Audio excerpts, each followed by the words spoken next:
How to make your self-tape look amazing. That's what I'm talking about today. First topic I want to talk about is your lighting. Now, lighting is very important.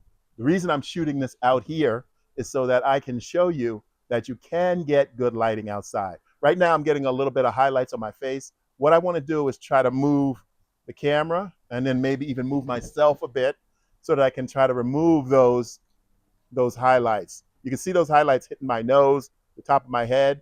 What I want to do is move the camera so that I'm using the sun out here, but I won't have, here we go, almost perfect. There we go, right there.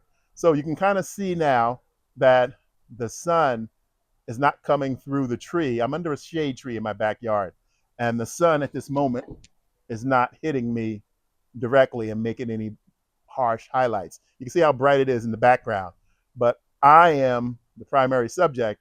So say for instance, I'm doing a self-tape, I want it to be very well lit so that I don't have a lot of those highlights. So that's one of the main things you have to be concerned with when you're shooting outside, is that you're not getting taken over by the high temperature of the sun, and it's creating harsh shadows on your face or uneven hot spots that will be showing up in your face, all distracting, things you don't want to be distracting. So lighting is very important, even when you're shooting inside, or as I am right now, I'm shooting outside. My face looks, I'm checking my face now, I look pretty good. You can see some highlights hitting me down here, but that's okay. You know, you don't want the highlights to hit your face and make it distracting when you're doing your self-tape. Next part I want to talk about is using a clean background. Now, see, this background is not appropriate at all. I'm showing you on purpose a background that's distracting. Like right now, you're probably looking in the back over here at my daughter's dollhouse. You see the hot sun right here hitting the garage. All those things are distracting. You see things in the backyard, like the big um, ball that my grandson uses to play around in. You see some tools there. You'll see something peeking in all the way over here on the edge. That's the beginning of the cover on my motorcycle. So this is not a background for shooting a self-tape. Remember, this is not a background. You want a plain background that's non-distracting. That's why I always recommend most of your self-tapes, shoot them inside, have a plain background so you can control the lighting, you can control the sound, and you won't turn in a tape that's distracting, and the casting person or the producer or director, whoever's looking at it, will stop looking at you because they're distracted by all these things in the background. You see the tree coming up here, you see another tree back there. Like I mentioned, the dollhouse. You'll see the toys. You'll see the harsh lighting on the garage from the sun is very distracting. So this is not at all an optimum location for a self tape. I wanted to show you a bad one. Um, Frame like a pro. Okay, the framing here is pretty good. Now I'm starting to get some hot lights on my head, but the framing here is pretty good. Most of the time they say to shoot from the waist up or a little bit above your waist. I'm a little bit tighter than normal. Sometimes they do say shoot head and shoulders, and this would be considered a head and shoulders. A waist shot would be a little bit wider, right above my waist. So this can be acceptable. They can see your face clearly.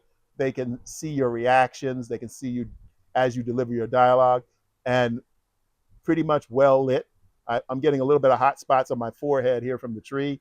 And see if I move around, see those hot spots? Those are distracting. That's what you don't want.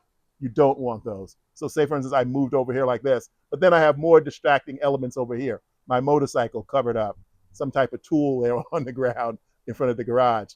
You don't want those things in the background. And again, this is not a background for a self-tape. I wanted to show you this to make sure that you understand that. Use a tripod. I'm using a tripod now. I always use a tripod when I create videos for you guys, except if I'm running and gunning with a handheld live shot. But this is on a tripod. And again, I mentioned before, you can get tripods from Amazon for your shoots relatively cheap. Probably $20 will come with a camera holder and a tripod. It doesn't have to be the most sturdiest tripod in the world because phones are so light. You just have to have a nice sturdy tripod so that your shots for self-tape are stable. Never shoot it hand holding it, trying to hold the camera in front of yourself or someone else hold the camera. If you have to, prop the camera up on some books or some boxes, but never shoot a self-tape and trying to handheld the camera. That's very distracting. People will stop looking at your tape. You're wasting your time and their time. Mind the sound.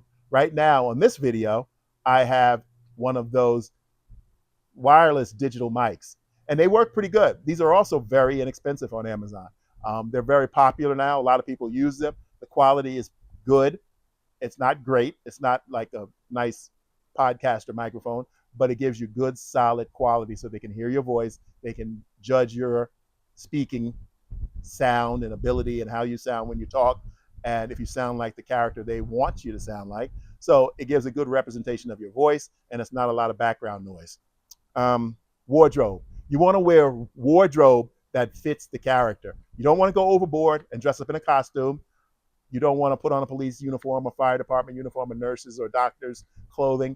You want to indicate what the character is. Like if you're a businessman, put on a shirt and tie. If you're a businesswoman, put on a nice top that looks business office wear, or maybe even a jacket. Indicate the character. Even if you're playing a homeless guy, don't go over the top. Maybe just put on a wrinkled shirt. Maybe just put on a wrinkled jacket. So you don't have to go over the top into a costume when you're doing your self-tape, unless they tell you to. But most of the time, they won't tell you to do that. They want to see a little bit of you. They want to see you and maybe a slight indication of the character. Eyeline. Now, here's something that's very important. In every self-tape, they're going to tell you where to look. Most of the time, now watch how I look now. I'm looking off to the camera, either right or left. So I'm looking off camera. I'm talking to my speaker, whoever's reading with you, and that's the eye line. They don't want you looking directly into the camera. They want you looking off camera. They'll tell you to the left or the right, or they'll let you choose to the left or the right. And that's your eye line. You pick something. The person could be there if they're reading with you in the room. If the person is on the phone, you can just pick something in the room that's off camera, and that's your eye line. That's the person you're talking to. So that's what you have to do for your eye line. Always pay attention to the directions in the audition notes. They will tell you exactly what they want you to do. And that was the next one. Follow directions.